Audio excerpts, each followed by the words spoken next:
Death of Osama bin Laden.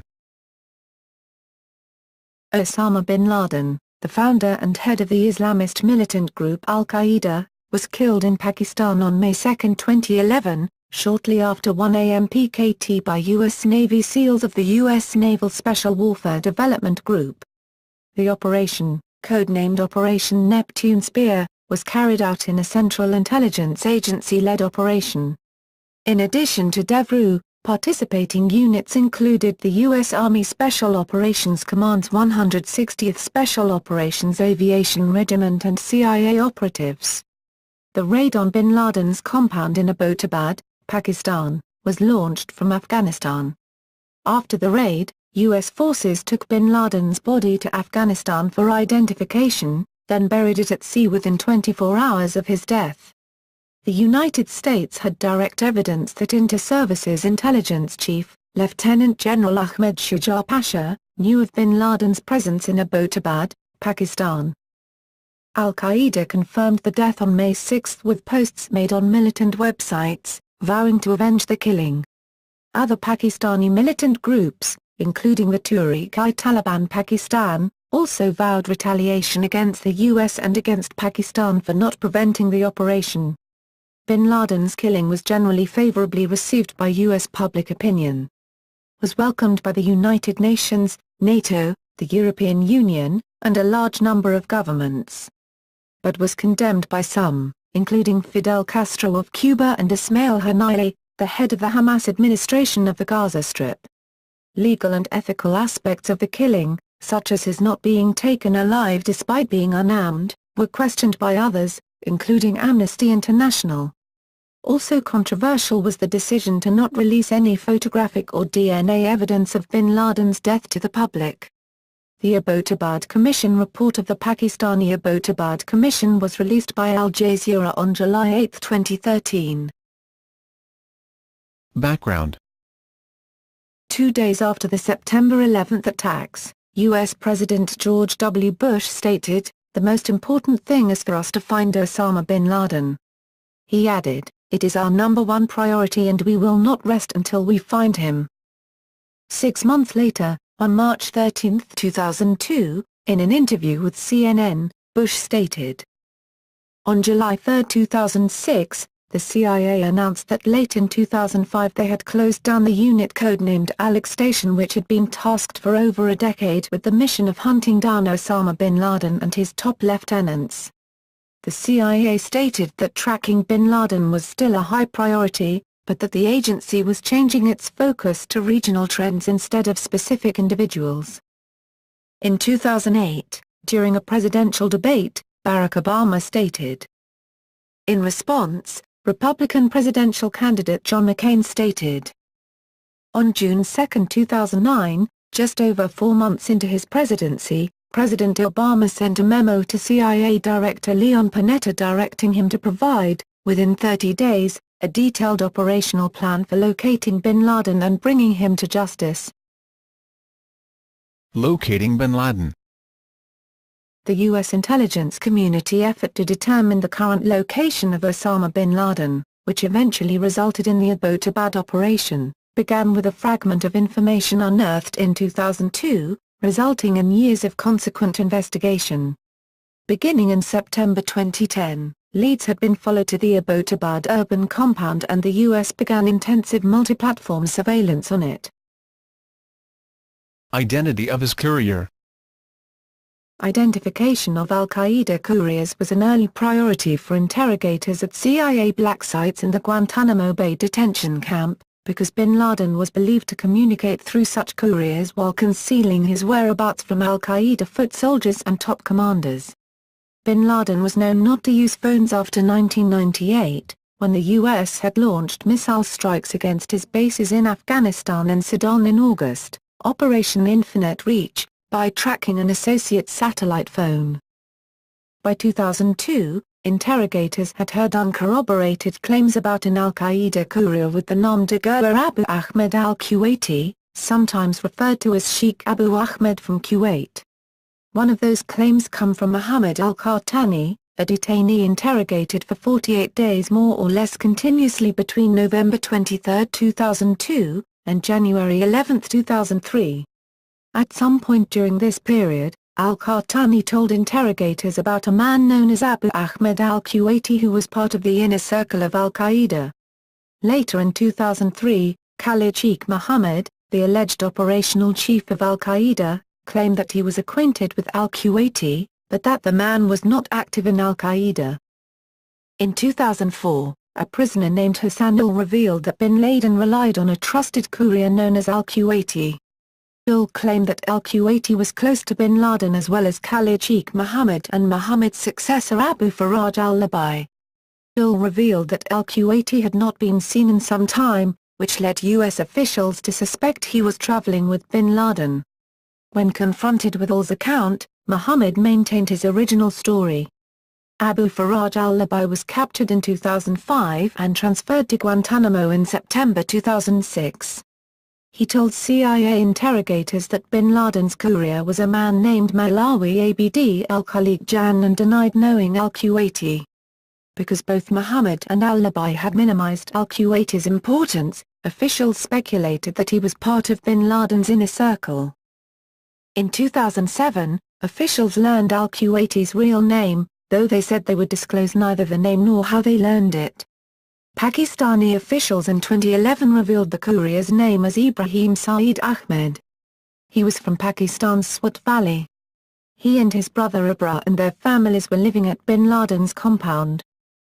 Since the name Malawi Abd al-Khaliq Jan appears in the JTF-GTMO detainee assessment for Abu Faraj al-Labi released by WikiLeaks on April 24, 2011, there was speculation that the U.S. assault on the Abbottabad compound was expedited as a precaution. The CIA never found anyone named Malawi Jan and concluded that the name was an invention of al-Labi. A 2010 wiretap of another suspect picked up a conversation with al-Kuwaiti. CIA paramilitary operatives located al-Kuwaiti in August 2010 and followed him back to the Abbottabad compound, which led them to speculate it was bin Laden's location. The courier and a relative, who was either a brother or a cousin, were killed in the May 2, 2011, raid. Afterward, some locals identified the men as Pashtuns named Arshad and Turk Khan. Arshad Khan was carrying an old, non-computerized Pakistani identification card, which identified him as from Khat Kuruna, a village near Shahzada in northwestern Pakistan. Pakistani officials have found no record of an Arshad Khan in that area and suspect the men were living under false identities. Bin Laden's compound.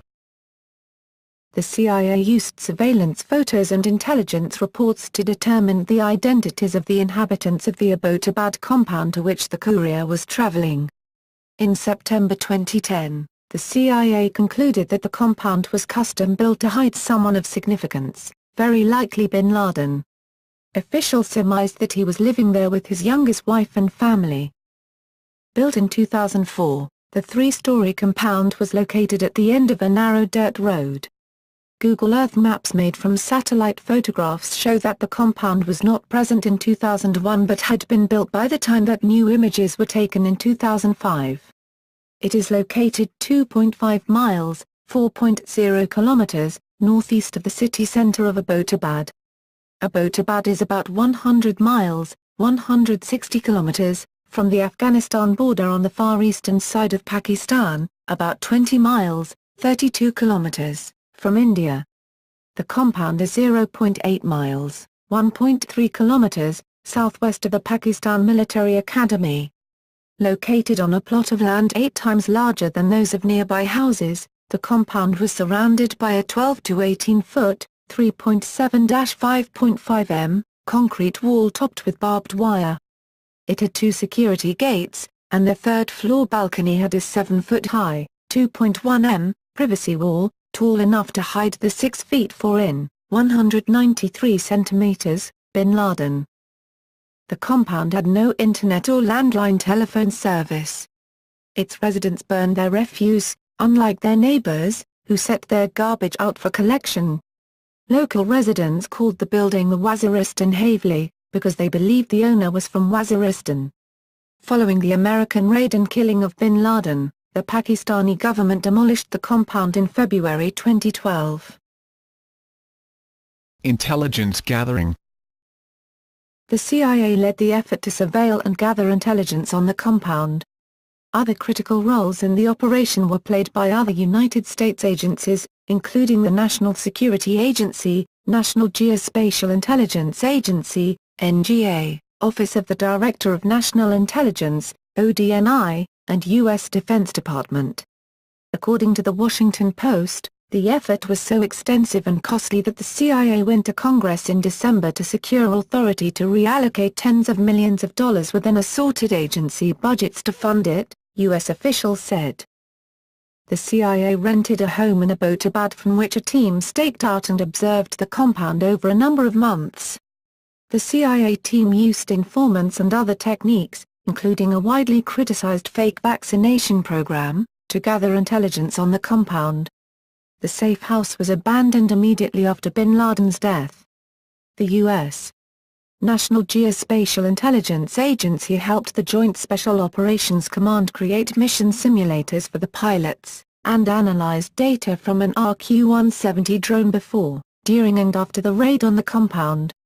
The NGA created three-dimensional renderings of the house, created schedules describing residential traffic patterns, and assessed the number, height and gender of the residents of the compound. Also involved in the intelligence-gathering measures were an arm of the National Security Agency known as the Tailored Access Operations Group, which among other things is specialized in surreptitiously installing spyware and tracking devices on targeted computers and mobile phone networks. Because of the work of the Tailored Access Operations Group, the NSA could collect intelligence from mobile phones that were used by al-Qaeda operatives and other persons of interest in the hunt for bin Laden. The design of bin Laden's compound may have ultimately contributed to his discovery. A former CIA official involved in the manhunt told The Washington Post, "The place was 3 stories high, and you could watch it from a variety of angles." The CIA used a process called red teaming on the collected intelligence to independently review the circumstantial evidence and available facts of the case that bin Laden was living at the Abbottabad compound. An administration official stated, "We conducted red team exercises and other forms of alternative analysis to check our work.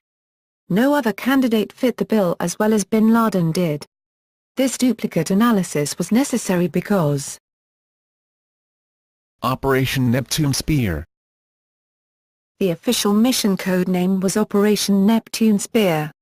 Neptune Spear is the trident, which appears on the U.S. Navy's Special Warfare insignia, with the 3 prongs of the trident representing the operational capacity of SEALs on sea, air and land. Objective. The Associated Press cited 2 U.S. officials as stating the operation was a kill or capture mission, since the U.S. doesn't kill unarmed people trying to surrender, but that it was clear from the beginning that whoever was behind those walls had no intention of surrendering. White House counterterrorism advisor John O'Brien said after the raid, "If we had the opportunity to take bin Laden alive, if he didn't present any threat, the individuals involved were able and prepared to do that." CIA Director Leon Panetta said on PBS NewsHour, "The authority here was to kill bin Laden. Obviously under the rules of engagement, if he in fact had thrown up his hands, surrendered and didn't appear to be representing any kind of threat, then they were to capture him. But, they had full authority to kill him." A U.S. national security official, who was not named, told Reuters that this was a kill operation, making clear there was no desire to try to capture bin Laden alive in Pakistan. Another source referencing a kill, rather than capture, order states, officials described the reaction of the special operators when they were told a number of weeks ago that they had been chosen to train for the mission. They were told, "We think we found Osama bin Laden, and your job is to kill him," an official recalled.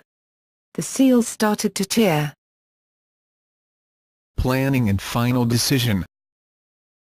The CIA briefed Vice Admiral William H. McRaven, the commander of the Joint Special Operations Command, JSOC, about the compound in January 2011. McRaven said a commando raid would be fairly straightforward, but he was concerned about the Pakistani response.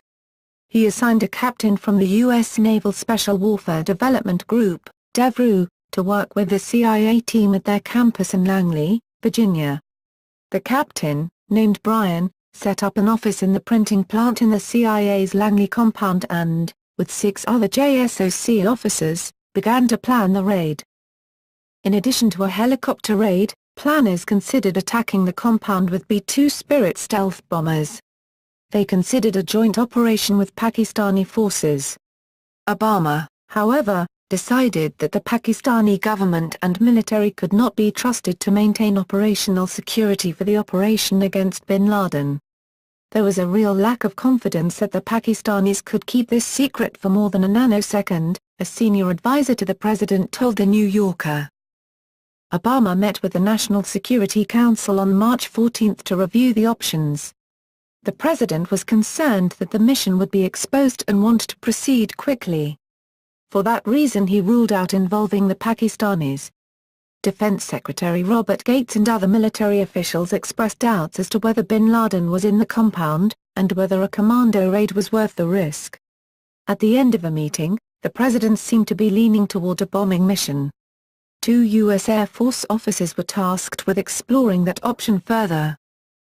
The CIA was unable to rule out the existence of an underground bunker below the compound.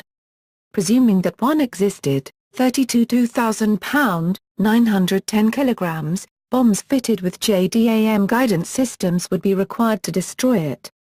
With that amount of ordnance, at least one other house was in the blast radius. Estimates were that up to a dozen civilians would be killed in addition to those in the compound. Furthermore, it was unlikely there would be enough evidence remaining to prove that bin Laden was dead.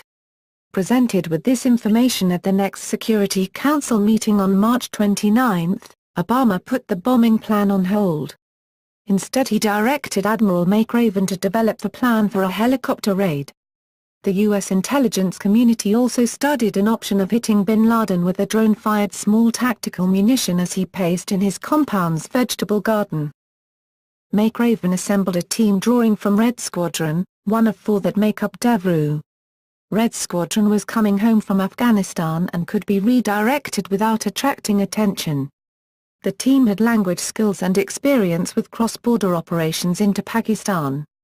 Without being told the exact nature of their mission, the team performed rehearsals of the raid in 2 locations in the U.S., around April 10 at Harvey Point Defense Testing Activity Facility in North Carolina where a 1-1 version of bin Laden's compound was built, and April 18 in Nevada.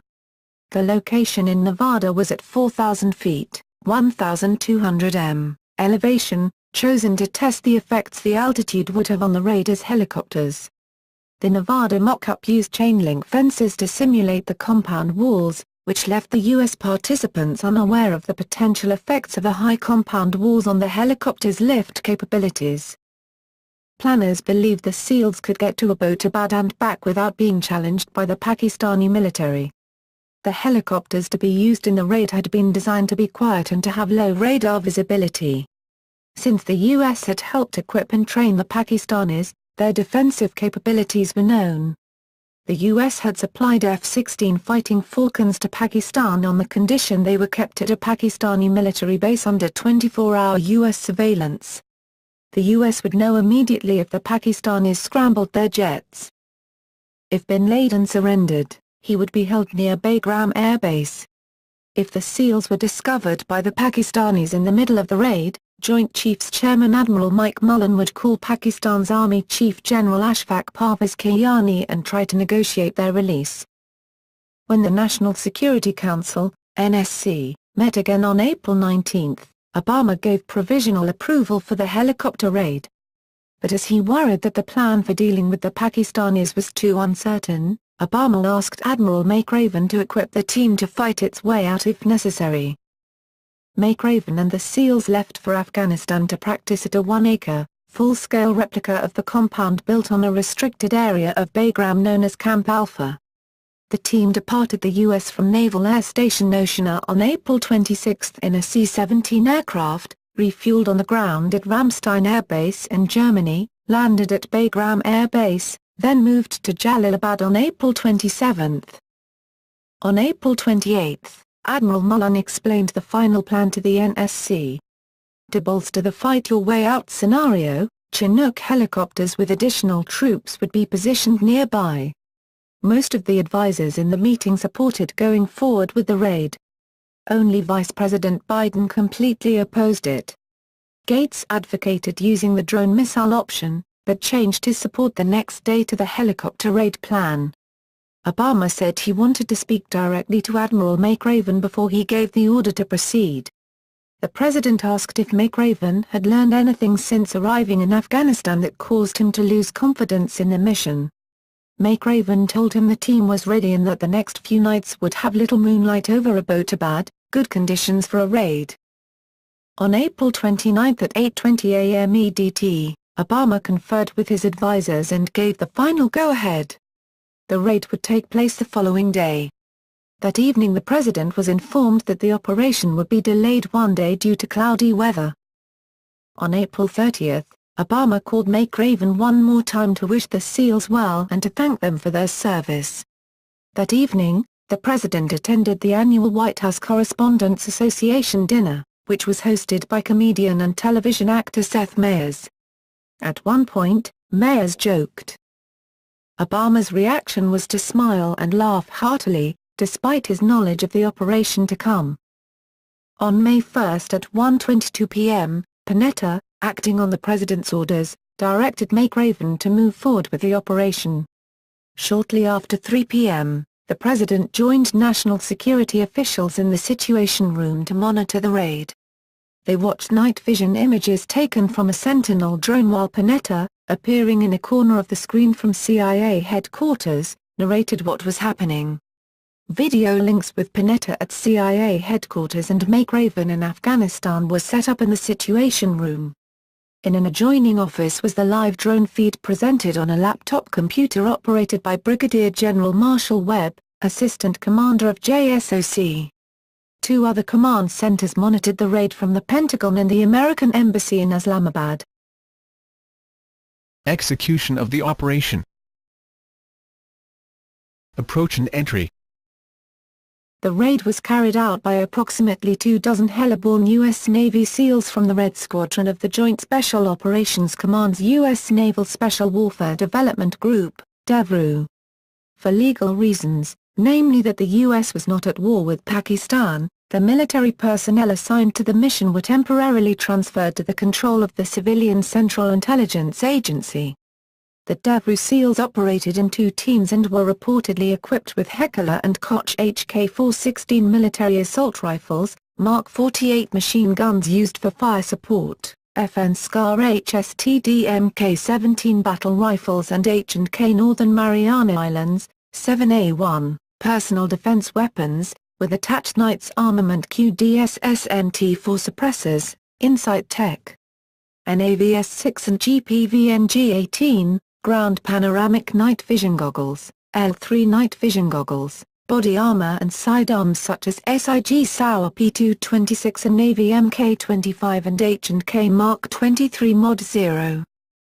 According to the New York Times, a total of 79 commandos and a dog were involved in the raid.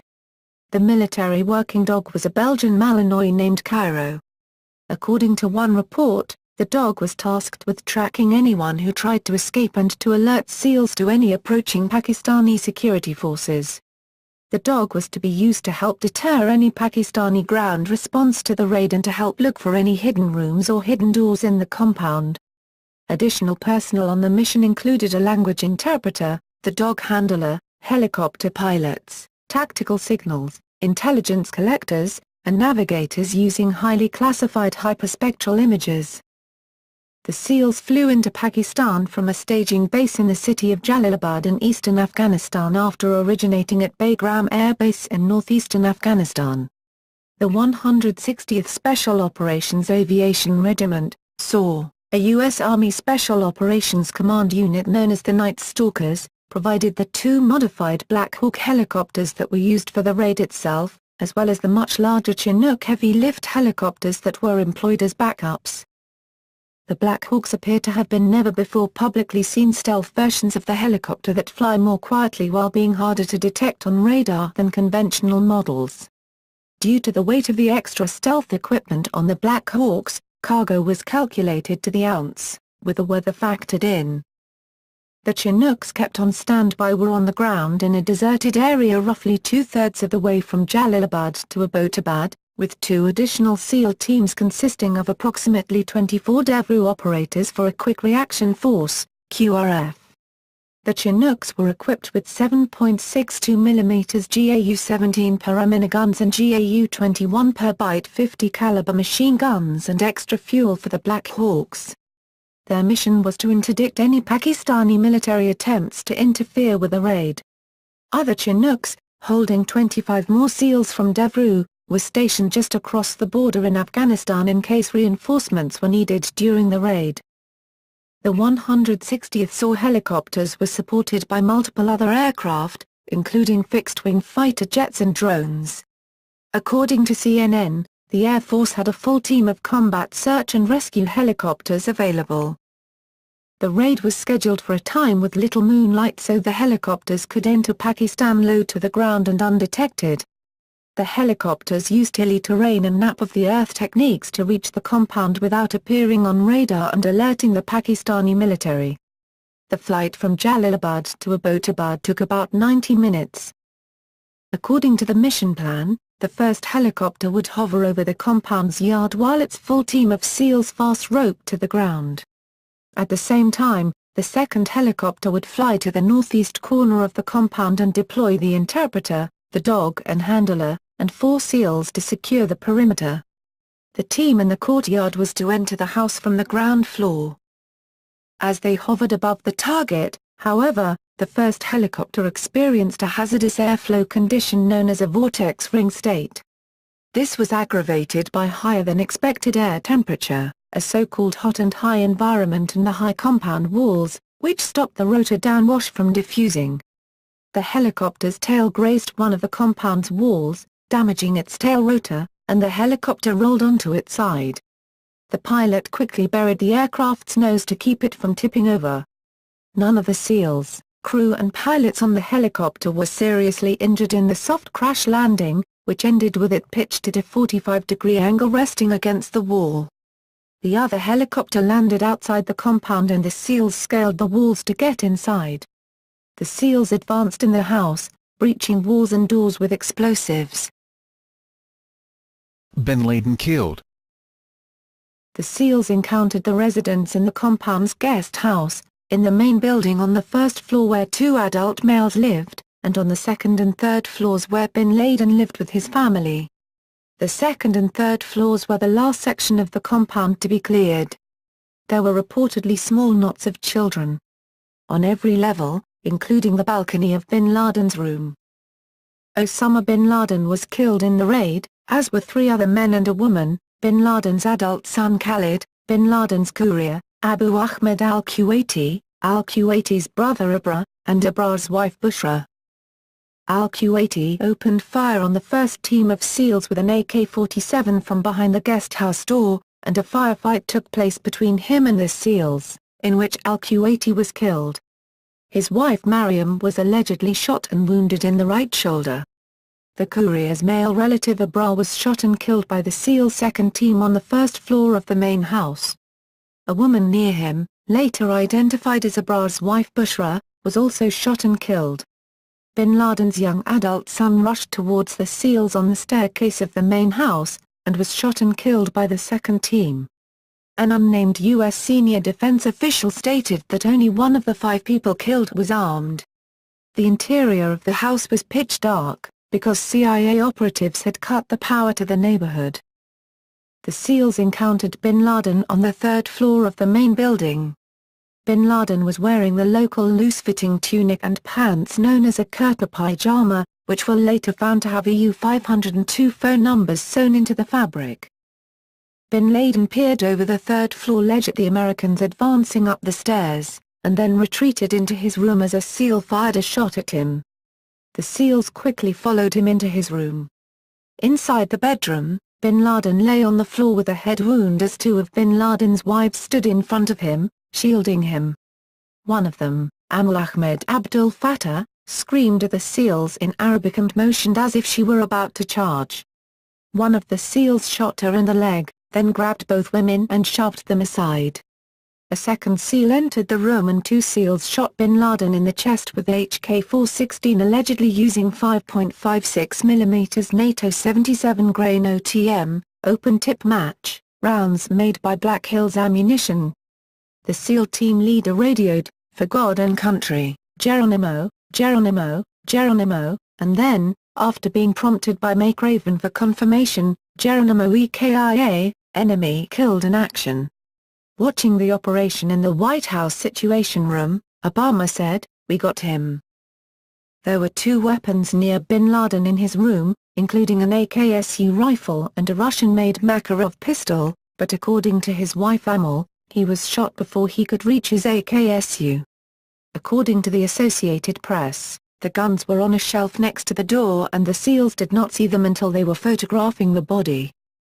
As the SEALs encountered women and children during the raid, they restrained them with plastic handcuffs or zip ties. After the raid was over, U.S. forces moved the surviving residents outside for Pakistani forces to discover. The injured Amal Ahmed Abdul Fattah continued to harangue the raiders in Arabic. Bin Laden's 12-year-old daughter Sophia was allegedly struck in her foot or ankle by a piece of flying debris. While bin Laden's body was taken by U.S. forces, the bodies of the 4 others killed in the raid were left behind at the compound and later taken into Pakistani custody. Wrap up. The raid was intended to take 40 minutes. All told, the time between the team's entry in and exit from the compound was 38 minutes. According to the Associated Press, the military offensive aspect of the raid was completed in the first 15 minutes.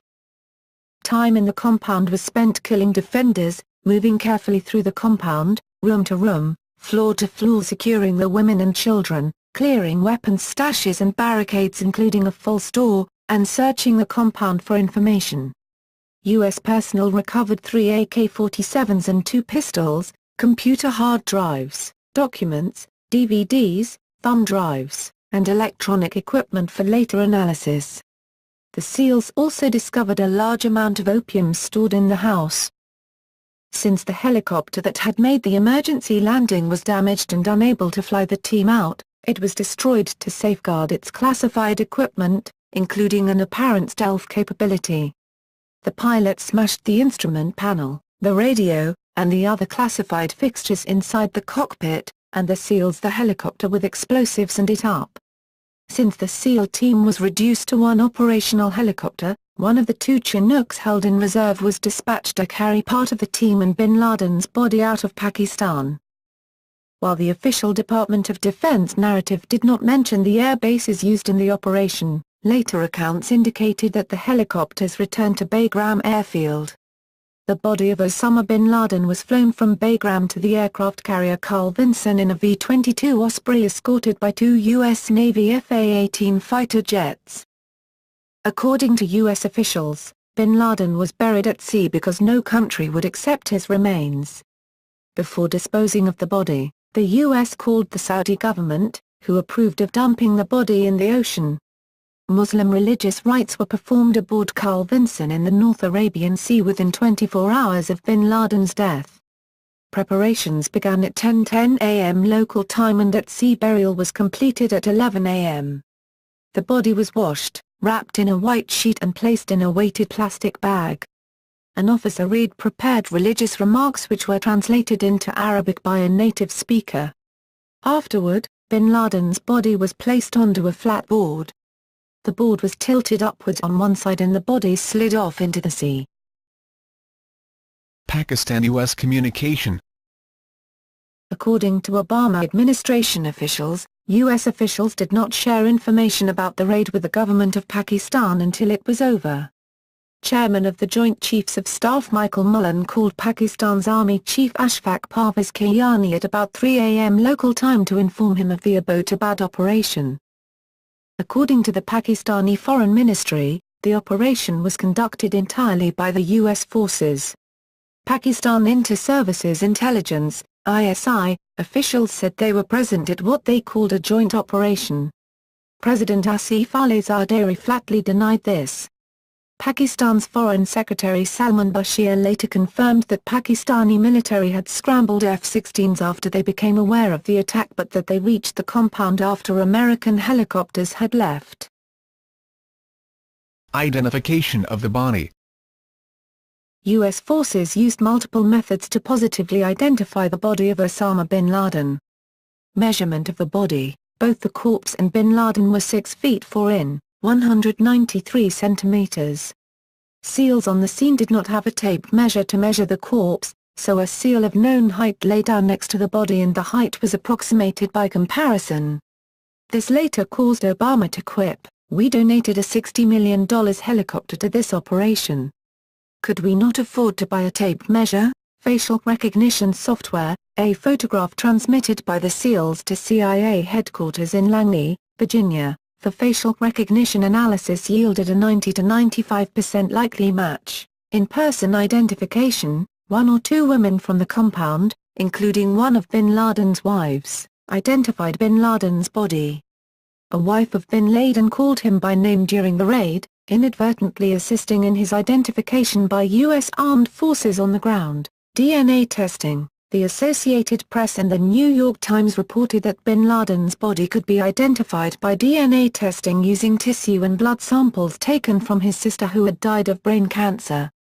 ABC News stated, 2 samples were taken from bin Laden, one of these DNA samples was analyzed, and information was sent electronically back to Washington, D.C., from Bagram. Someone else from Afghanistan is physically bringing back a sample. A military medic took bone marrow and swabs, probably buccal swabs, from the body to use for the DNA testing. According to a senior U.S. Defense Department official, inference, per the same defense official, from the initial review of the materials removed from the Abbottabad compound, the department assessed that much of this information, including personal correspondence between Osama bin Laden and others, as well as some of the video footage, would only have been in his possession. Local accounts. Beginning at 12:58 a.m. local time, Abbottabad resident Sahib Athar sent a series of tweets, via Twitter, describing the noise of helicopters hovering overhead, a rare occurrence, and several window-rattling blasts. By 1:44 a.m., all was quiet until a plane flew over the city at 3:39 a.m. Neighbors took to their roofs and watched as American Special Forces stormed the compound. One neighbor said, "I saw soldiers emerging from the helicopters and advancing towards the house. Some of them instructed us in chaste Pashto to turn off the lights and stay inside." Another man said he heard shooting and screams, then an explosion as a grounded helicopter was destroyed. The blast broke his bedroom window and left charred debris over a nearby field. A local security officer said he entered the compound shortly after the Americans left, before it was sealed off by the army. There were 4 dead bodies, 3 male and 1 female, and 1 female was injured, he said. There was a lot of blood on the floor and one could easily see the marks like a dead body had been dragged out of the compound. Numerous witnesses reported that power, and possibly cell phone service, went out around the time of the raid and apparently included the military academy. Accounts differed as to the exact time of the blackout. One journalist concluded after interviewing several residents that it was a routine rolling blackout. ISI reported after questioning survivors of the raid that there were 17 to 18 people in the compound at the time of the attack and that the Americans took away one person still alive, possibly a bin Laden son. The ISI said that survivors included a wife, a daughter and 8 to 9 other children, not apparently bin Laden's. An unnamed Pakistani security official was quoted as saying one of bin Laden's daughters told Pakistani investigators that bin Laden had been captured alive, then in front of family members was shot dead by American forces and dragged to a helicopter. Compound residents. U.S. officials said there were 22 people in the compound. 5 were killed, including Osama bin Laden. Pakistani officials gave conflicting reports suggesting between 12 and 17 survivors. The Sunday Times subsequently published excerpts from a pocket guide, presumably dropped by the SEALs during the raid, containing pictures and descriptions of likely compound residents. The guide listed several adult children of bin Laden and their families who were not ultimately found in the compound. Because of a lack of verifiable information, some of what follows is thinly sourced. 5 adults dead: Osama bin Laden, 54. Khalid, his son by Shyam, identified as Hamza in early accounts, 23. Arshad Khan, a.k.a. Abu Ahmed al-Kuwaiti, the courier, described as the flabby one by the Sunday Times, 33. Abu Ahmed al-Kuwaiti's brother Abra, 30.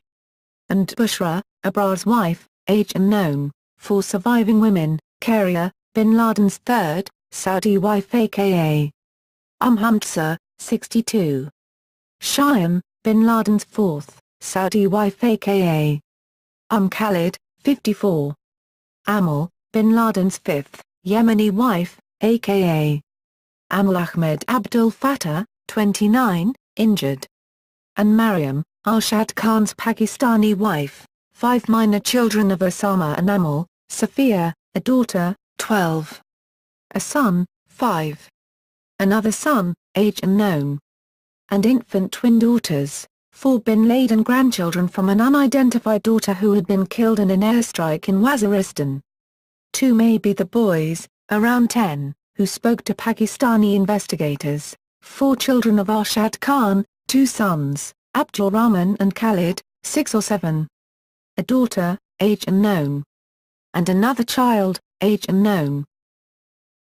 Aftermath. Leaks of the news. At around 9:45 p.m. EDT, the White House announced that the president would be addressing the nation later in the evening. At 10:24 p.m., the first public leaks were made simultaneously and separately by Navy Reserve Intel officer Keith Urban and actor and professional wrestler Dwayne Johnson on Twitter. Anonymous government officials confirmed details to the media, and by 11 p.m. numerous major news sources were reporting that bin Laden was dead. U.S. Presidential Address.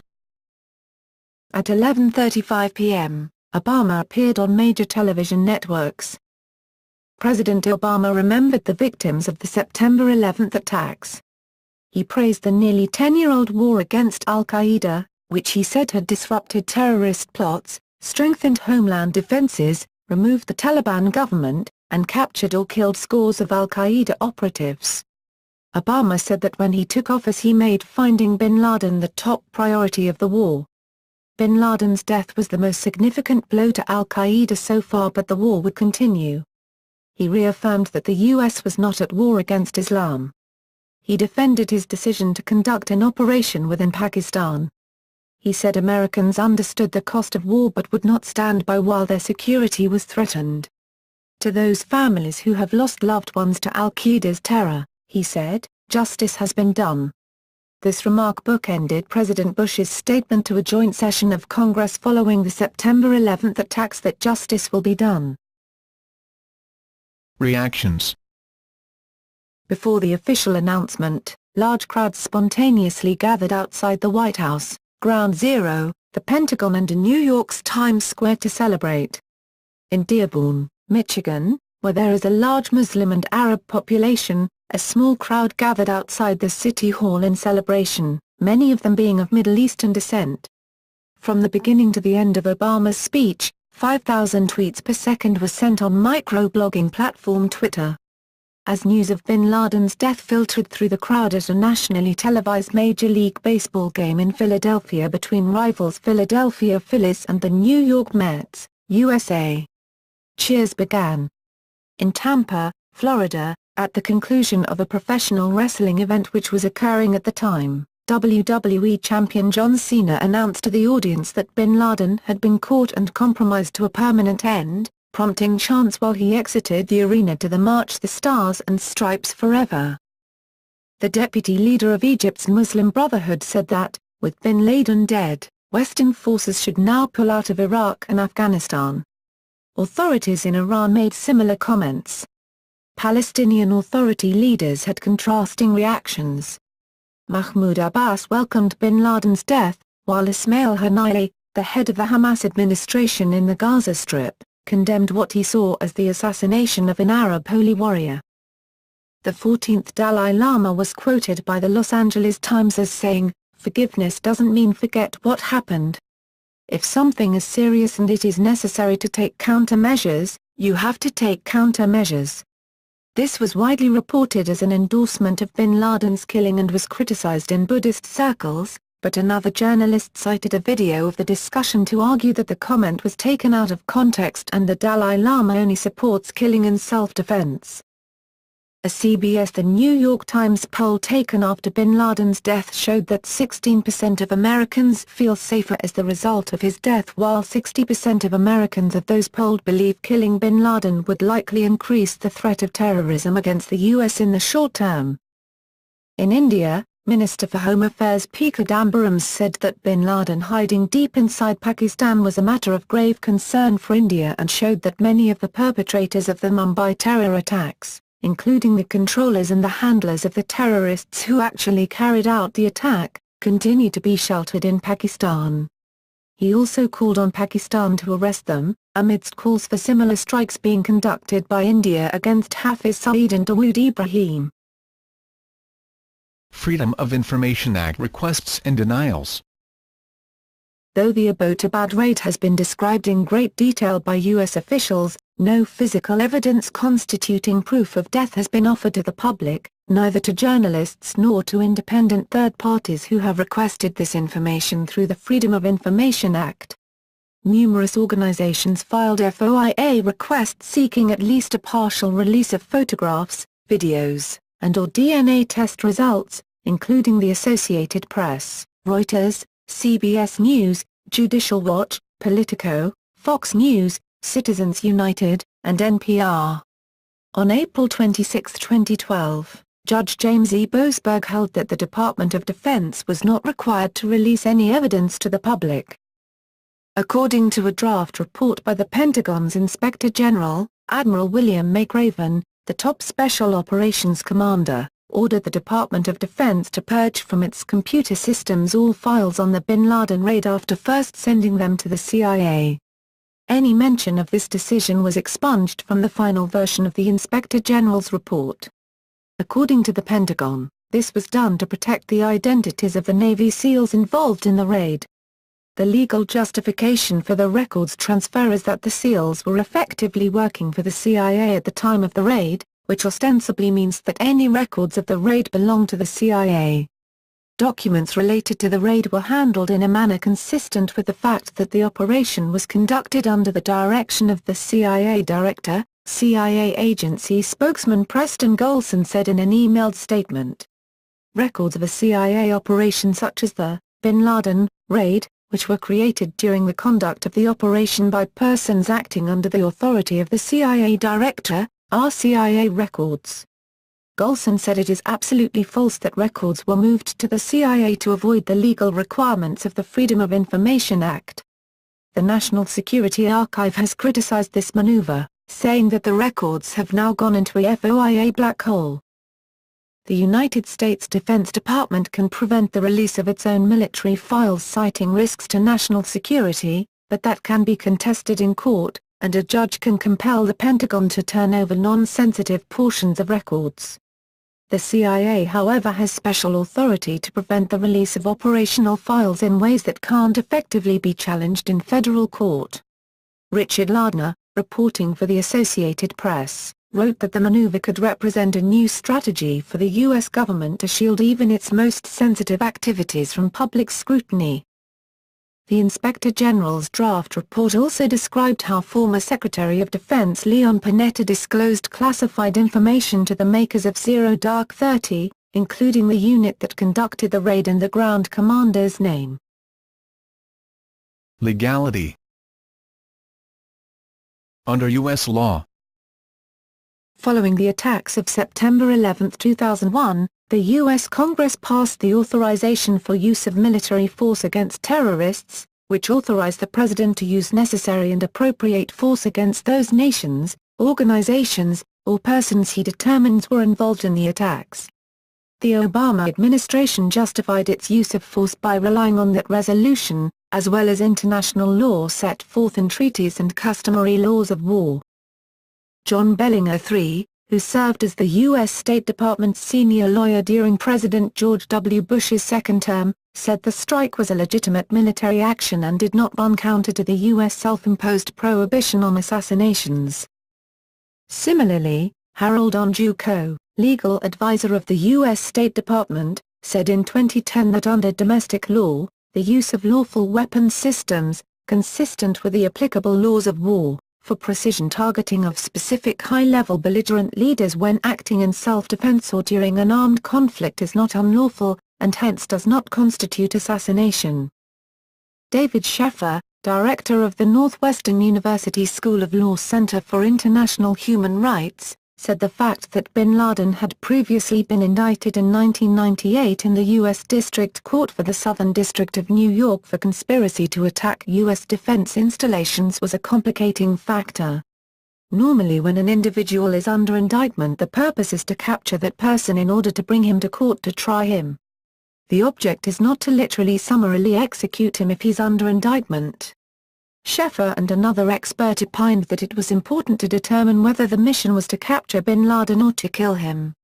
If the Navy SEALs were instructed to kill bin Laden without trying first to capture him, it may have violated American ideals if not international law. Under international law. In an address to the Pakistani parliament, Pakistan's Prime Minister Yousuf Reza Gilani said, "Our people are rightly incensed on the issue of violation of sovereignty as typified by the cover U.S. air and ground assault on the Osama hideout in Abbottabad."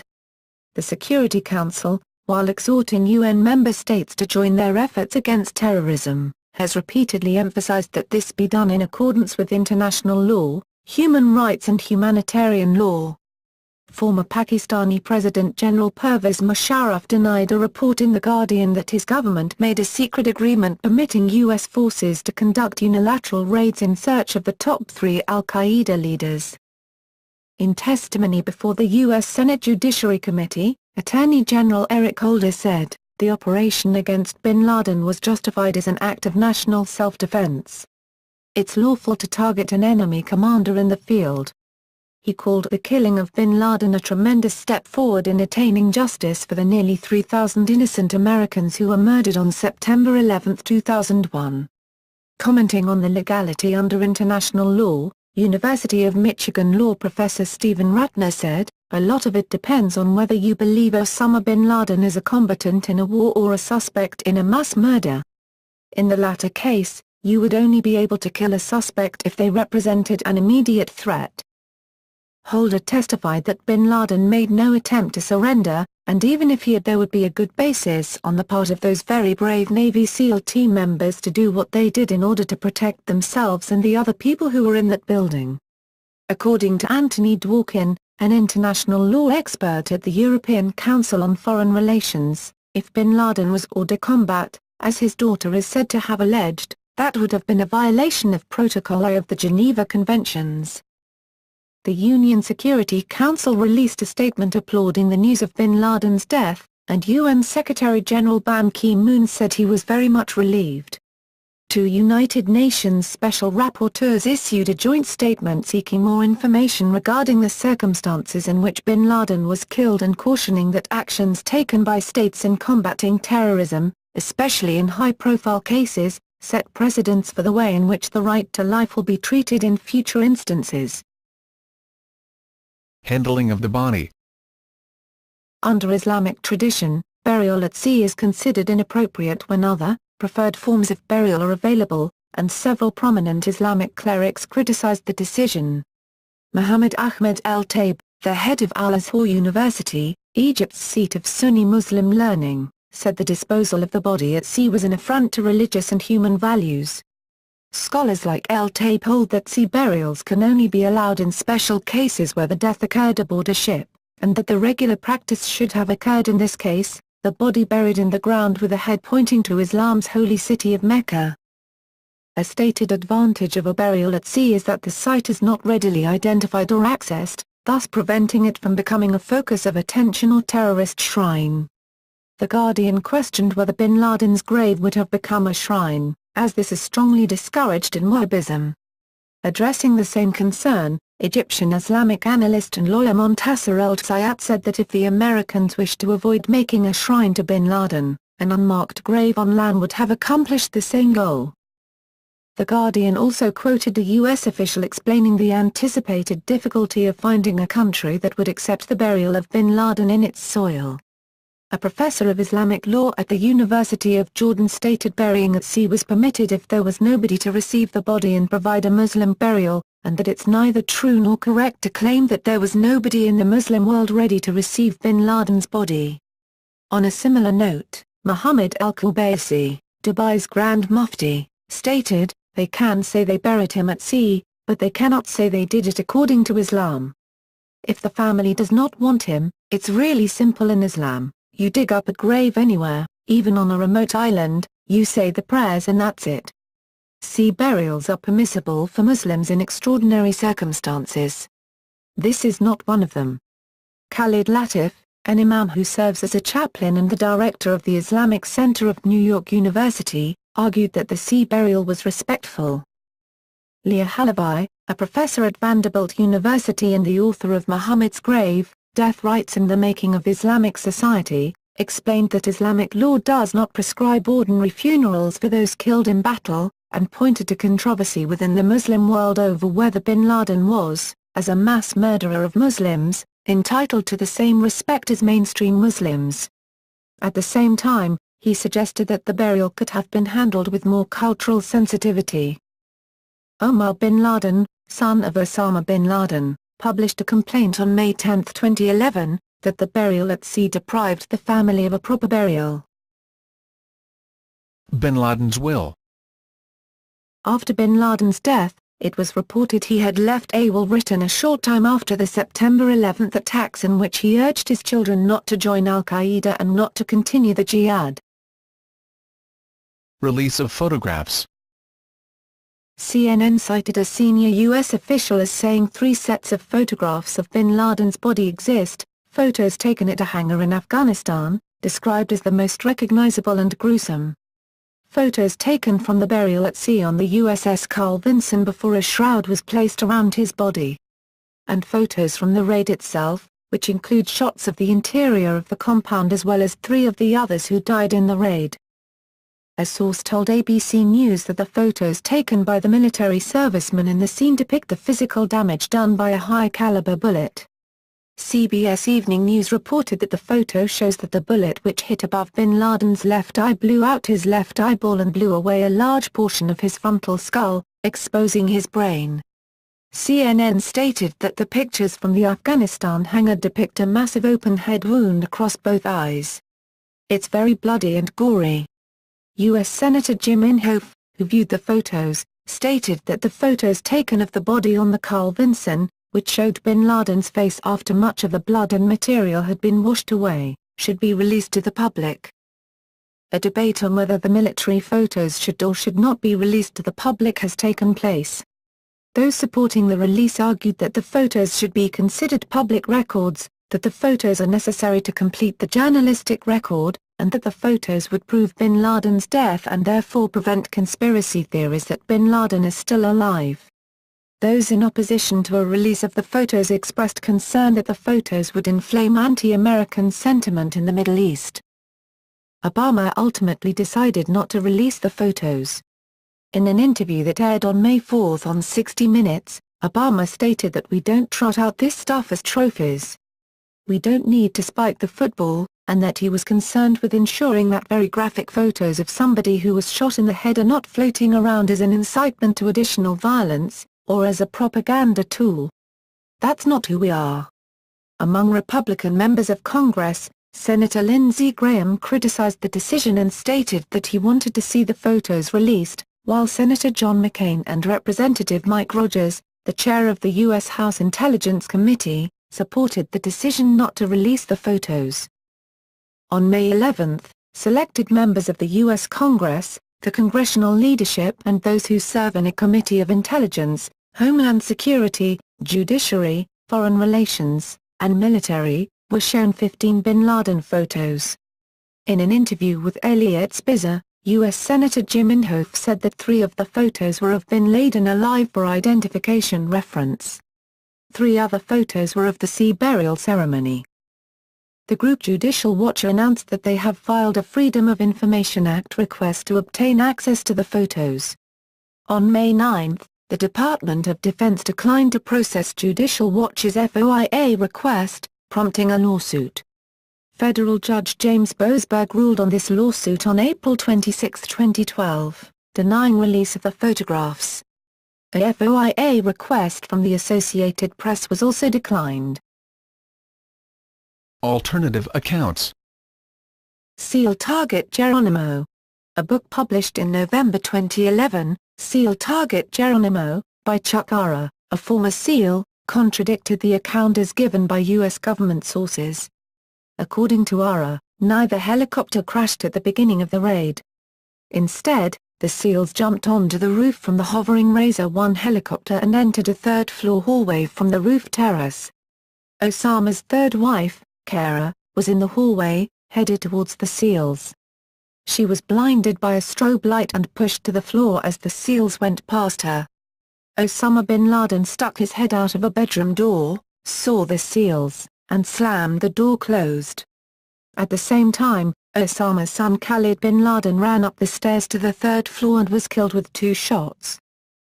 2 SEALs broke through the bedroom door. Bin Laden's wife Amal was on the edge of the bed shouting in Arabic at the SEALs, and Osama bin Laden dived across the bed, shoving Amal at the same time, for an AK-74 kept by the headboard. The SEALs fired 4 shots at bin Laden. The first missed, the second grazed Amal in the calf, also missing bin Laden, and the final 2 hit bin Laden in the chest and head, killing him instantly. In Ara's account, the total time elapsed from jumping on the roof to Osama bin Laden's death was between 30 and 90 seconds. Around the same time, snipers in the hovering Razor 2 helicopter shot and killed Abu Ahmed al-Kuwaiti when he came to the door of the guest house firing an AK-47. One SEAL sniper fired 2 shots at al-Kuwaiti and the other fired 2 3-round bursts. 2 of the sniper's bullets went through al-Kuwaiti and killed his wife who was standing behind him. The Razor 2 team cleared the guest house and then breached their way into the main house with explosives. As the Razor 2 team entered the main house, Al-Qaeda courier Arshad Khan pointed his AK-47 gun and was killed with 2 shots. The SEAL team fired a total of 16 shots, killing Osama bin Laden, Khalid bin Laden, Abu Ahmed al-Kuwaiti and al-Kuwaiti's wife, Arshad Khan, and wounding Osama bin Laden's wife Amal al-Sadr. 20 minutes into the operation, Razor 1 took off from the roof of the main house to reposition to a landing spot outside the compound. As Razor 1 was crossing over the courtyard, both Green Unit flight deck control systems went offline. The helicopter settled slowly, bounced off the ground, and then broke apart as it hit the ground a second time. Both failed Green Units were removed for later examination. Media accounts had reported that the plan had been to fast rope to the inner courtyard and to clear the main house from the ground floor up. The helicopter crashed in the outer courtyard with the SEAL team still on board. The SEAL team exited and needed to breach 2 walls and then into the house. As a result, Osama bin Laden was killed several minutes into the operation. Ara's account differs in that he wrote that a SEAL team was inserted onto the roof of the main house, that Osama bin Laden was killed seconds into the operation, and that the main house was cleared from the top down. The Pentagon disputed Ara's account of the raid, calling it incorrect. The U.S. Special Operations Command also disputed Ara's account, saying, "It's just not true. It's not how it happened." No Easy Day. Matt Bissonnette, a SEAL who participated in the raid, wrote an account of the mission in the book No Easy Day, 2012, which significantly contradicts Ara's account. Bissonnette wrote that the helicopter approach and landing matched the official version. According to Bissonnette, when bin Laden peered out at the Americans advancing on his third-floor room, the SEAL who fired upon him hit him on the right side of the head. Bin Laden stumbled into his bedroom, where the SEALs found him crumpled and twitching on the floor in a pool of body matter, with 2 women crying over his body. The other SEALs allegedly grabbed the women, moved them away, and shot bin Laden repeatedly in the chest until he was dead. According to Bissonnette, the weapons in the room, an AK-47 rifle and a Makarov pistol, were unloaded. Unlike the official account, Bissonnette's version alleges that bin Laden's wife Mariam was uninjured in the raid. In addition, Bissonnette alleges that the report of bin Laden's daughter Sophia having splintered wood striking her foot is false, as he claims it was rather his wife Amal who was injured by such fragments. The author also asserted that one SEAL sat on bin Laden's chest in a cramped helicopter as his body was flown back to Afghanistan. Bissonnette stated that a search of bin Laden's room after his death uncovered a bottle of Just for Men hair dye.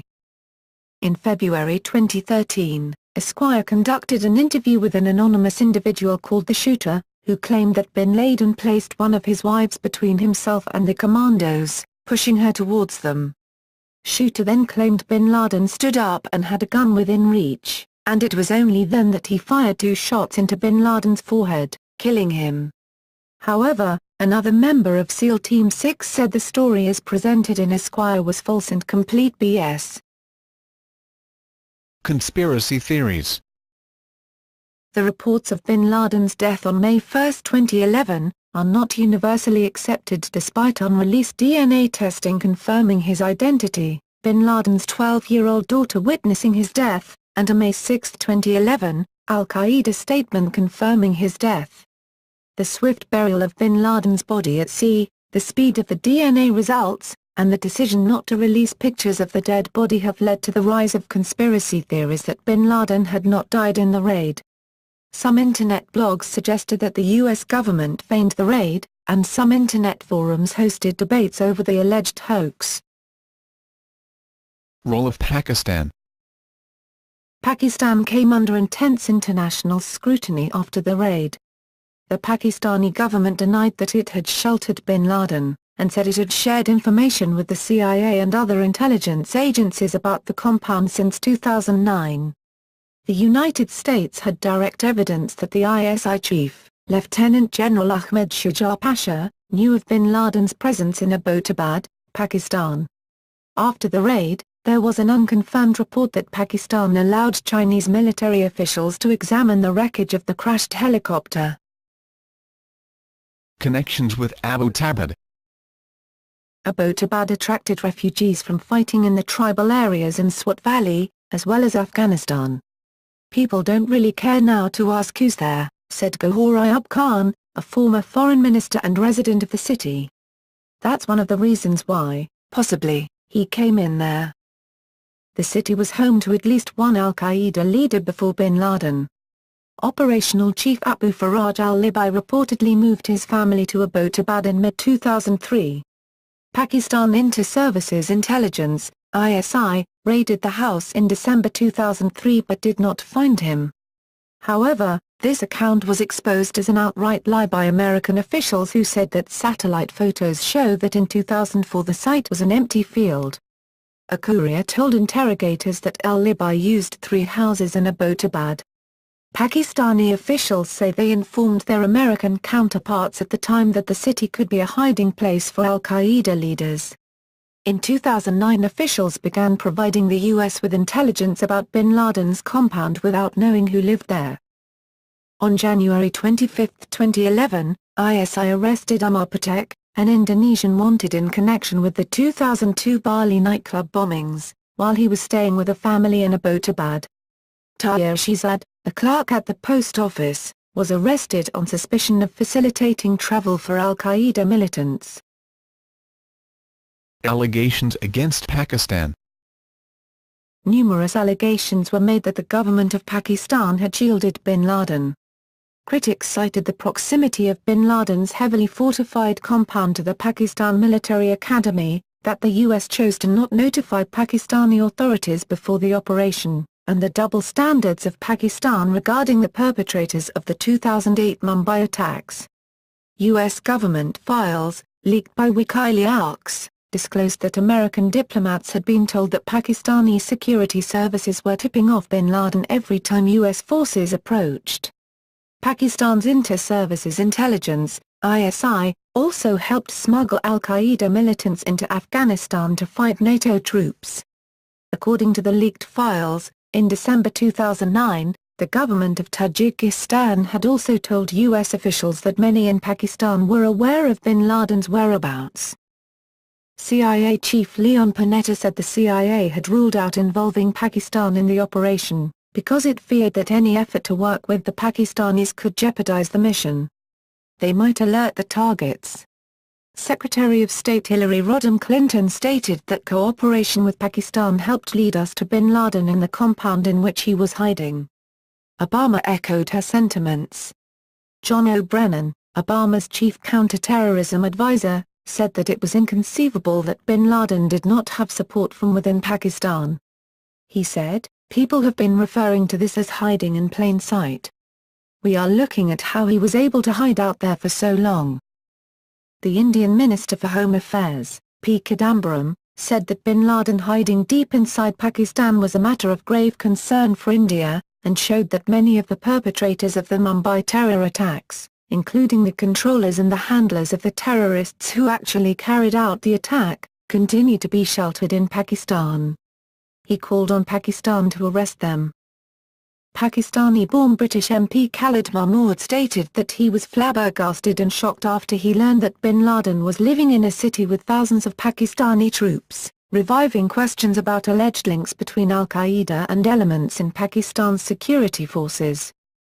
On August 7, 2011, Rowland Hillhouse, an American spy novelist and security analyst, posted "The Spy Who Built Me" on her national security blog, suggesting that Pakistan's ISI had sheltered bin Laden in return for a $25 million bounty. However, ISI and government officials have denied her allegations.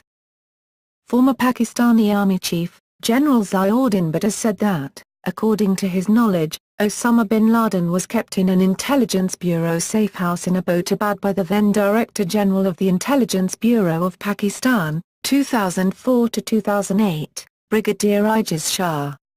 This had occurred with the full knowledge of former Army Chief General Pervez Musharraf and possibly that of current Chief of Army Staff, COAS, General Ashfaq Parvez Kayani. Emails from the private American security firm, Stratfor, published by WikiLeaks on February 27, 2012, indicate that up to 12 officials in Pakistan's ISI knew of Osama bin Laden's Abbottabad safe house. Stratfor had been given access to the papers collected by American forces from bin Laden's Abbottabad house.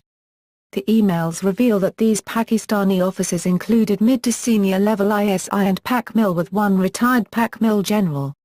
In 2014, British journalist Carlotta Gall revealed that she had been told by an undisclosed ISI source that the ISI ran a special desk assigned to handle bin Laden. The desk was led by an officer who made his own decisions and did not report to a superior. But the top military bosses knew about it, I was told. Pakistani response. According to a Pakistani intelligence official, raw phone tap data had been transferred to the U.S. without being analyzed by Pakistan.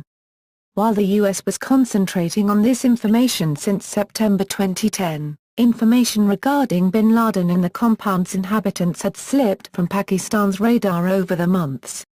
Bin Laden left an invisible footprint, and he had not been contacting other militant networks. It was noted that much focus had been placed on a courier entering and leaving the compound.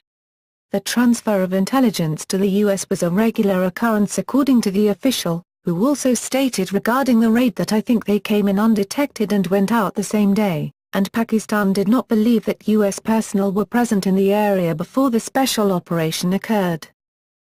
According to the Pakistani High Commissioner to the United Kingdom, Wajid Shamsul Hussain, Pakistan had prior knowledge that an operation would happen.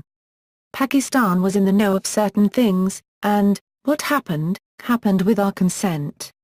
Americans got to know him, where he was first, and that's why they struck it and struck it precisely.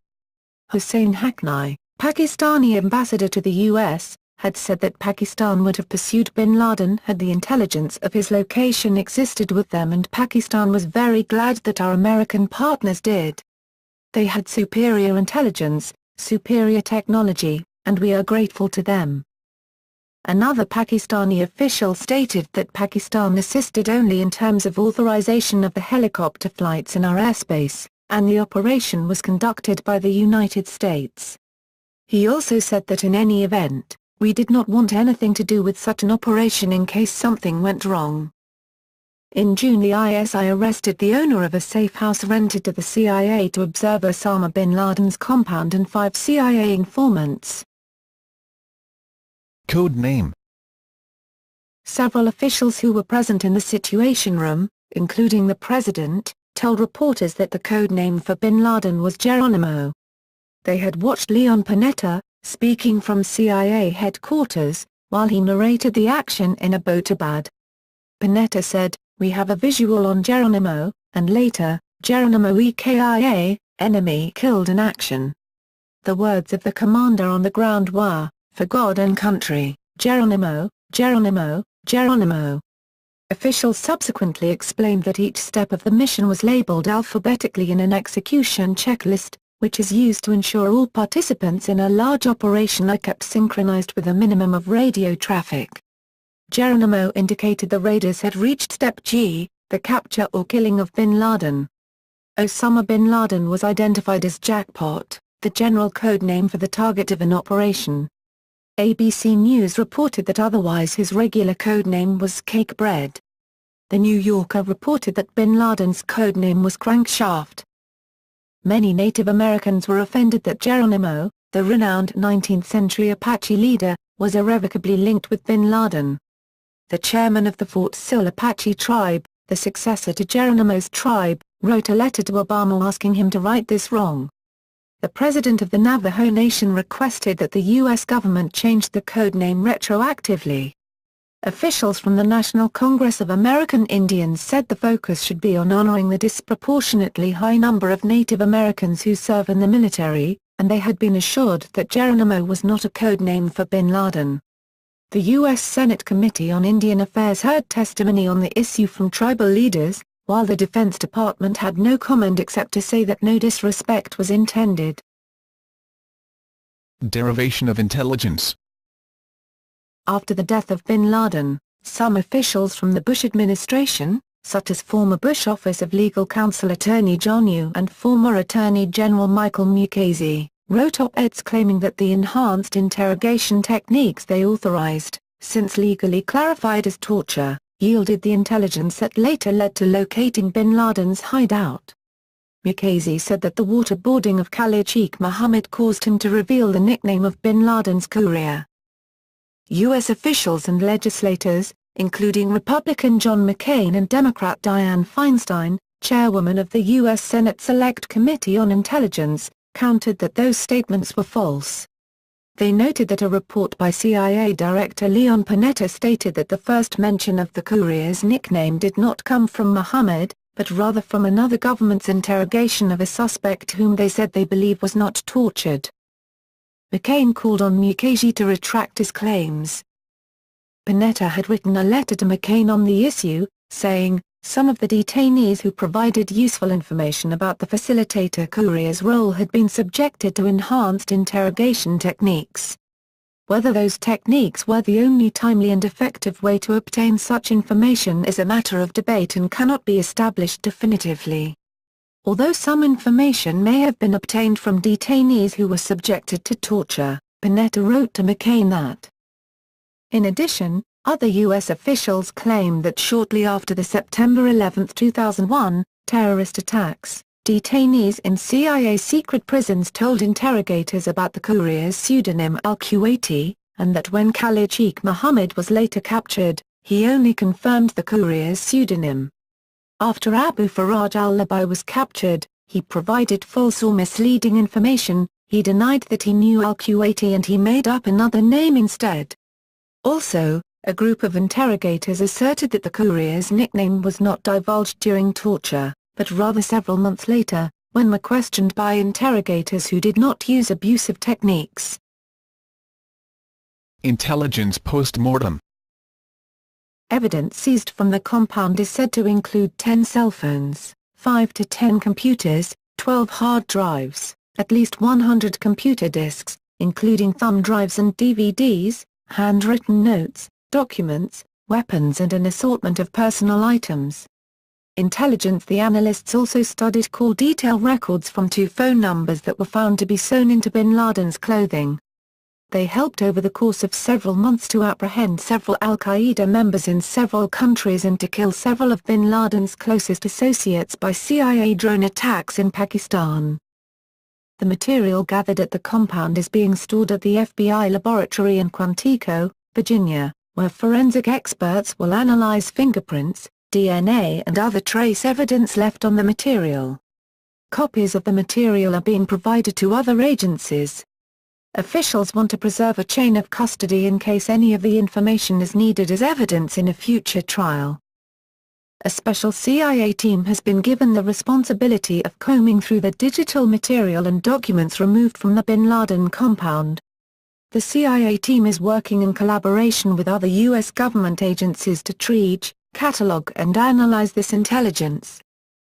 Bin Laden's youngest wife told Pakistani investigators that the family lived in the feudal village of Chak Shah Muhammad Khan, in the nearby district of Haripur, for 2.5 years prior to moving to Abbottabad in late 2005. The material seized from the compound contained al-Qaeda's strategy for Afghanistan after America's withdrawal from the country in 2014, as well as thousands of electronic memos and missives that captured conversations between bin Laden and his deputies around the world. It showed that bin Laden stayed in touch with al-Qaeda's established affiliates and sought new alliances with groups such as Boko Haram from Nigeria. According to the material, he sought to reassert control over factions of loosely affiliated jihadists from Yemen to Somalia, as well as independent actors whom he believed had sullied al-Qaeda's reputation and muddied its central message. Bin Laden was worried at times about his personal security and was annoyed that his organization had not utilized the Arab Spring to improve its image. He acted, according to the Washington Post, on the one hand as chief executive fully engaged in the group's myriad crises, grappling with financial problems, recruitment, rebellious field managers and sudden staff vacancies resulting from the unrelenting U.S. drone campaign, and on the other hand as a hands-on manager who participated in the terrorist group's operational planning and strategic thinking while also giving orders and advice to field operatives scattered worldwide. The material also described Osama bin Laden's relation with Ayman al-Zawahiri and Atiyah Abd al-Rahman. 17 documents seized during the Abbottabad raid, consisting of electronic letters or draft letters dating from September 2006 to April 2011, were released by the Combating Terrorism Center at West Point 1 year and 1 day after bin Laden's death and made available at the Washington Post homepage.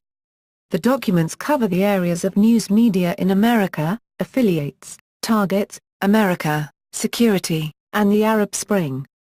In the documents, bin Laden stated that al-Qaeda's strength is limited and suggested therefore that the best way to attack the U.S., which he compared to a tree, is to concentrate on sawing the trunk.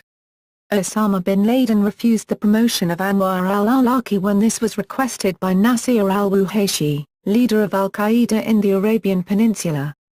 "We here become reassured of the people when they go to the line and get examined there," bin Laden said.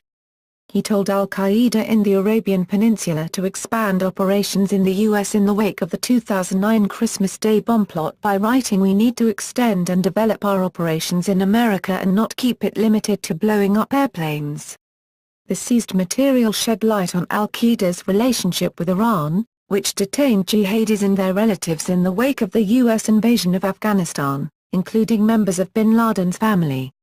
Al-Qaeda's relationship with Iran was, according to the Combating Terrorism Center, an unpleasant byproduct of necessity, fueled by mutual distrust and antagonism.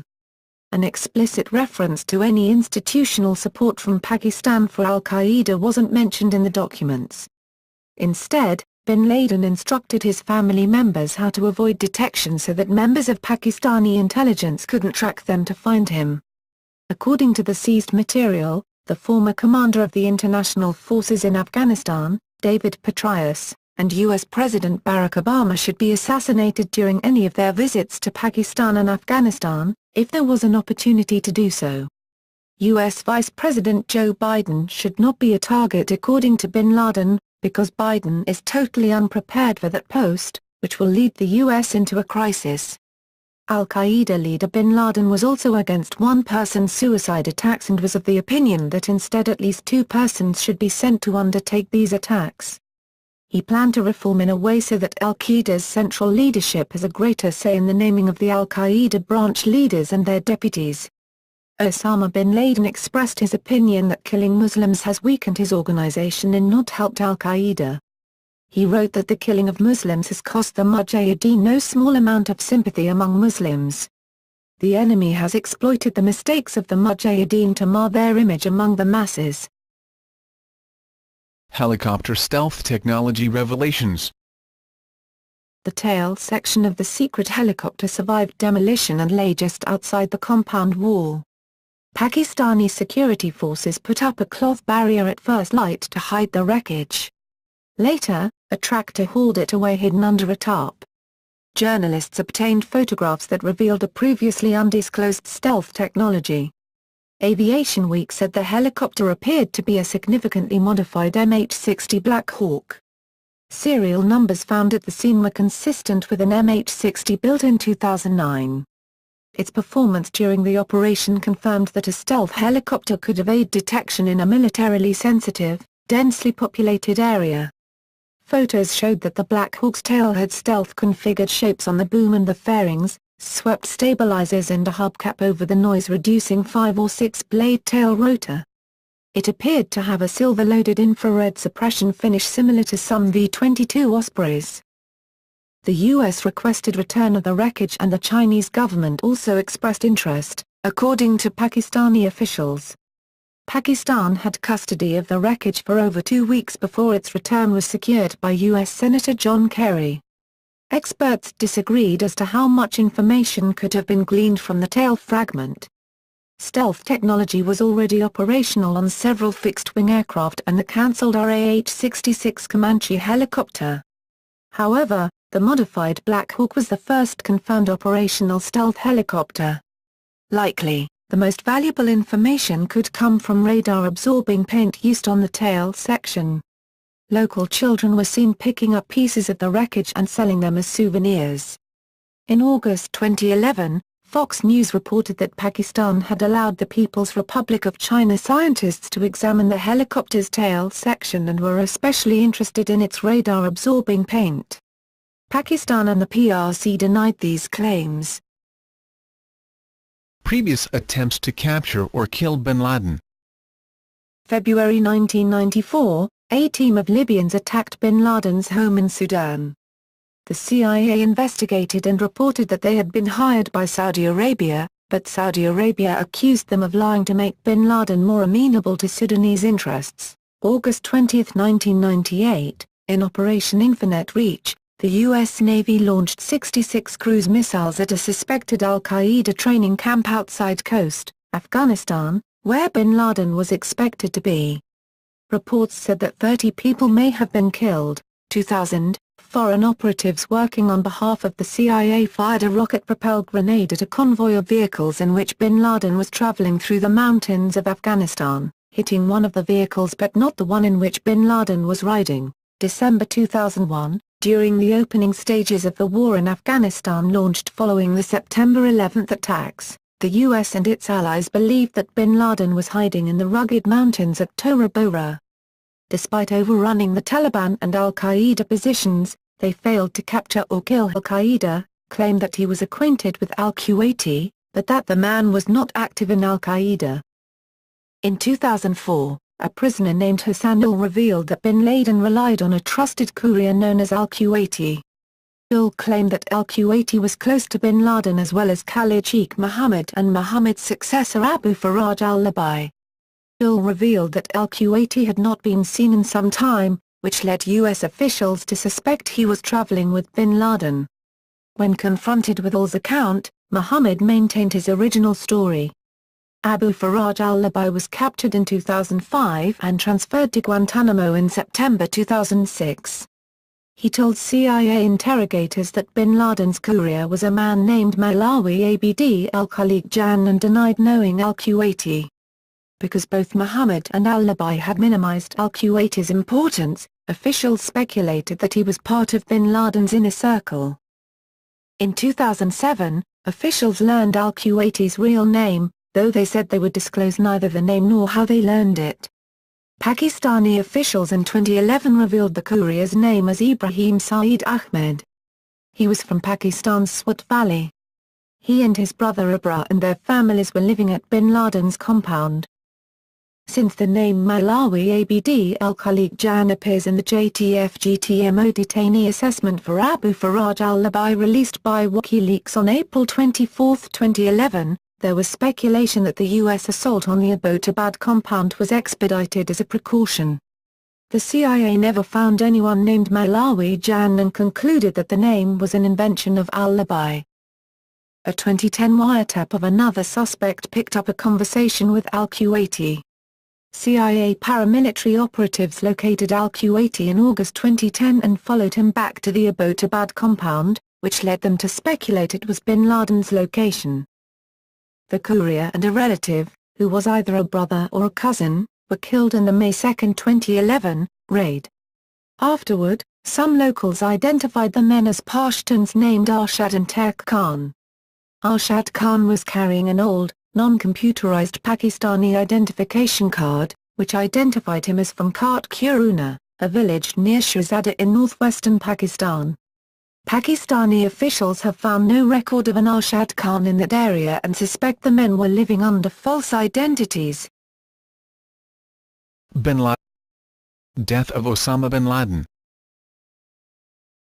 Osama bin Laden, the founder and head of the Islamist militant group Al-Qaeda, was killed in Pakistan on May 2, 2011, shortly after 1 a.m. PKT by U.S. Navy SEALs of the U.S. Naval Special Warfare Development Group. The operation, codenamed Operation Neptune Spear, was carried out in a Central Intelligence Agency-led operation.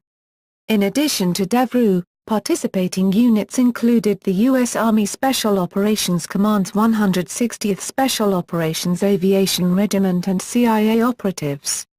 The raid on bin Laden's compound in Abbottabad, Pakistan, was launched from Afghanistan.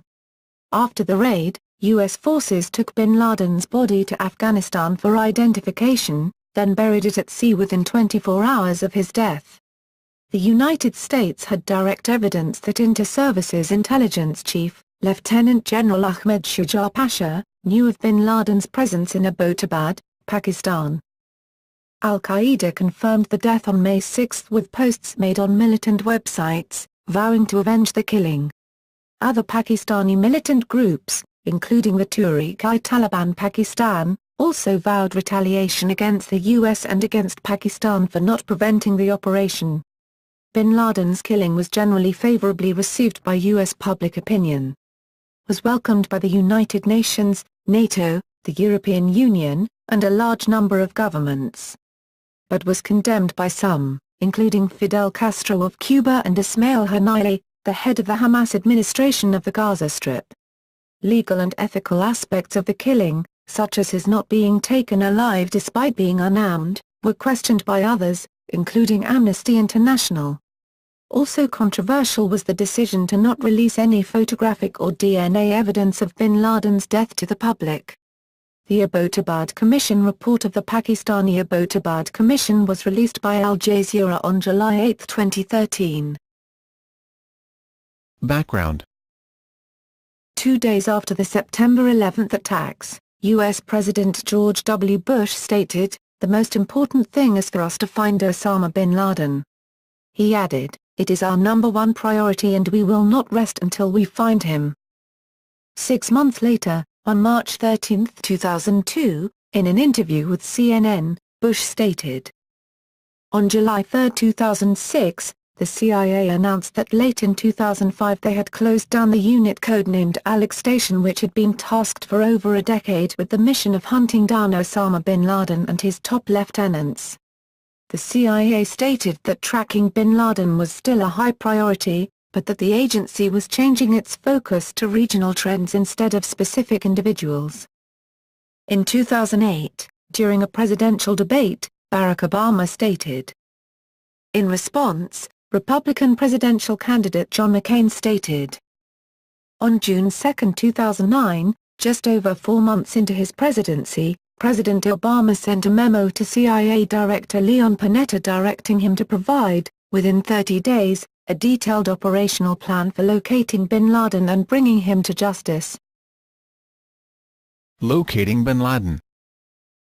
The U.S. intelligence community effort to determine the current location of Osama bin Laden, which eventually resulted in the Abbottabad operation, began with a fragment of information unearthed in 2002, resulting in years of consequent investigation.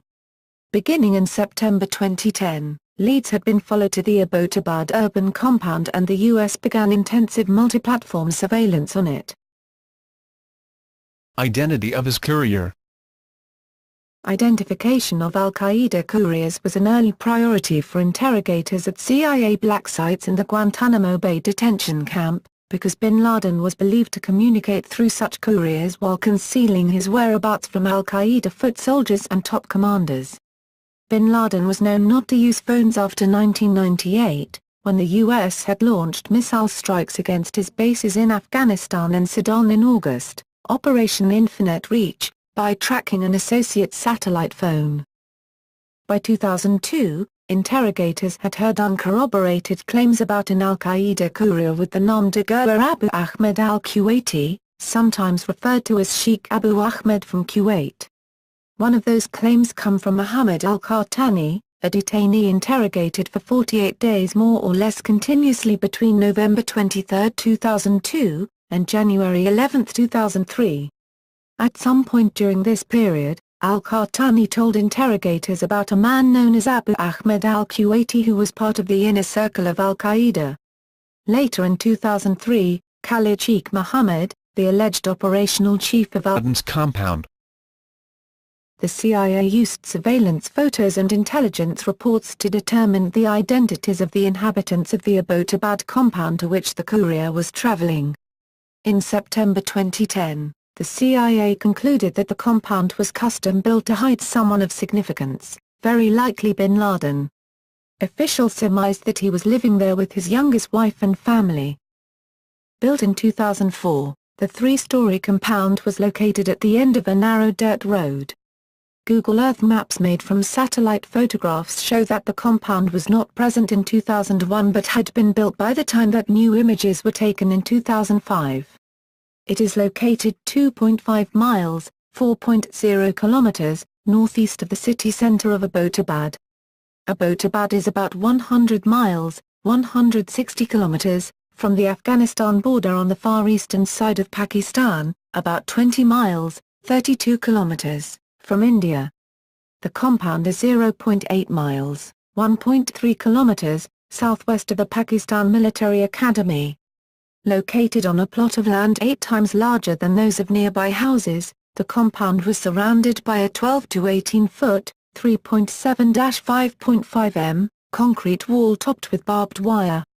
It had 2 security gates, and the third-floor balcony had a 7-foot-high, 2.1 m, privacy wall, tall enough to hide the 6 feet 4 in, 193 centimeters, bin Laden. The compound had no internet or landline telephone service. Its residents burned their refuse, unlike their neighbors, who set their garbage out for collection. Local residents called the building the Waziristan Haveli, because they believed the owner was from Waziristan. Following the American raid and killing of bin Laden, the Pakistani government demolished the compound in February 2012. Intelligence gathering. The CIA led the effort to surveil and gather intelligence on the compound. Other critical roles in the operation were played by other United States agencies, including the National Security Agency, National Geospatial-Intelligence Agency, NGA, Office of the Director of National Intelligence, ODNI, and U.S. Defense Department. According to The Washington Post, the effort was so extensive and costly that the CIA went to Congress in December to secure authority to reallocate tens of millions of dollars within assorted agency budgets to fund it, U.S. officials said. The CIA rented a home in Abbottabad from which a team staked out and observed the compound over a number of months.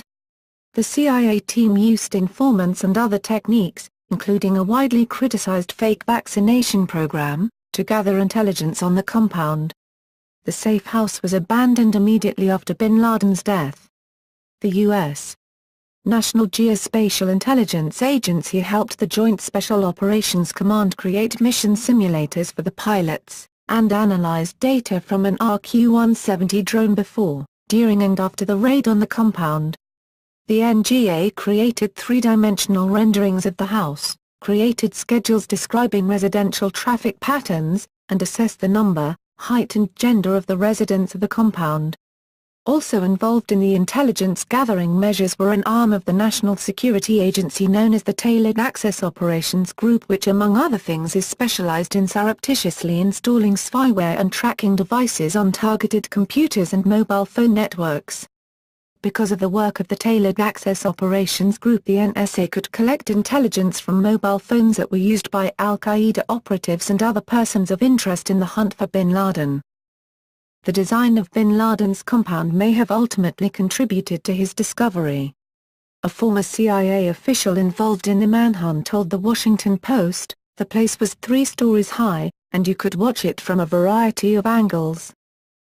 The CIA used a process called red teaming on the collected intelligence to independently review the circumstantial evidence and available facts of the case that bin Laden was living at the Abbottabad compound. An administration official stated, "We conducted red team exercises and other forms of alternative analysis to check our work. No other candidate fit the bill as well as bin Laden did. This duplicate analysis was necessary because Operation Neptune Spear. the official mission code name was Operation Neptune Spear. Neptune Spear is the trident, which appears on the U.S. Navy's special warfare insignia, with the 3 prongs of the trident representing the operational capacity of SEALs on sea, air and land.